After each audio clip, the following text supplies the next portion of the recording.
Lackings থাকে সরকার বাইরে থেকে এক্সপার্টিস আনুক, টেকনোলজি আনুক, পয়সা খরচ করুক এবং প্রতিযোগিতার মাধ্যমে দেশীয় প্রতিষ্ঠান দ্বারা পরিচালনা করুক। বন্দর পরিচালনা তো এমন আহামরি না যে যেটা বাংলাদেশ পারে না, অলরেডি তো বাংলাদেশের প্রতিষ্ঠানই করছে, বিভিন্ন প্রতিষ্ঠান করছে।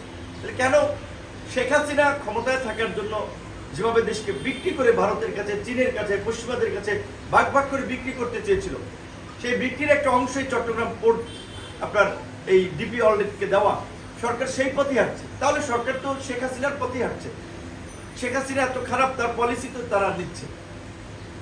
আপনারা লক্ষ্য করেছেন যে সেনা প্রধান এবং সামরিক বাহিনী নিয়ে আমাদের এই তথাকথিত কিছু বুদ্ধিজীবী এবং এই হঠাৎ গজিয়ে ওঠা তথাকথিত বিপ্লবী কয়েকজন ছাত্র নেতারা নানা ধরনের পরিস্থিতি তৈরি করার চেষ্টা করছে, সামরিক বাহিনী এবং প্রশাসনের মধ্যে বিশৃঙ্খলা তৈরির চেষ্টা করছে।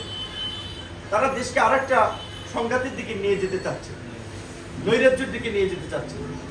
যে কারণে আমরা মনে করি যে সেনাবাহিনী এই ছাত্র জনতার গণ অভ্যুত্থানের শুরু থেকেই আমাদের সাথে ছিল এবং তাদের ছাত্র জনতার পাশে এসে দাঁড়ানোর ফলেই এই আন্দোলন চূড়ান্ত রূপ পেয়েছে এবং দেশপ্রেমিক সামরিক বাহিনীকে সেজন্য আমরা ধন্যবাদ জানাই।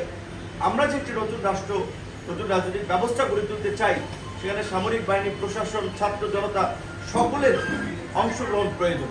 সেখানে সামরিক বাহিনী কিংবা প্রশাসনের মধ্যে এই ধরনের বিশৃঙ্খলা তৈরি করে উস্কানি দিয়ে এটা করা সম্ভব নয়। যারা এগুলো করছে এর পেছনে কারণগুলো খুঁটিয়ে দেখা দরকার। সেখানে সেনাপ্রধান পরিষ্কারভাবে এই রাজনৈতিক নেতৃবৃন্দ যেটি দীর্ঘদিন ধরে বলে আসছে, সুনির্দিষ্ট নির্বাচনের রোডম্যাপ ঘোষিত না হলে দেশি বিদেশি বিনিয়োগকারীরা আস্থা পাবে না, দেশে স্থিতিশীলতা আসবে না।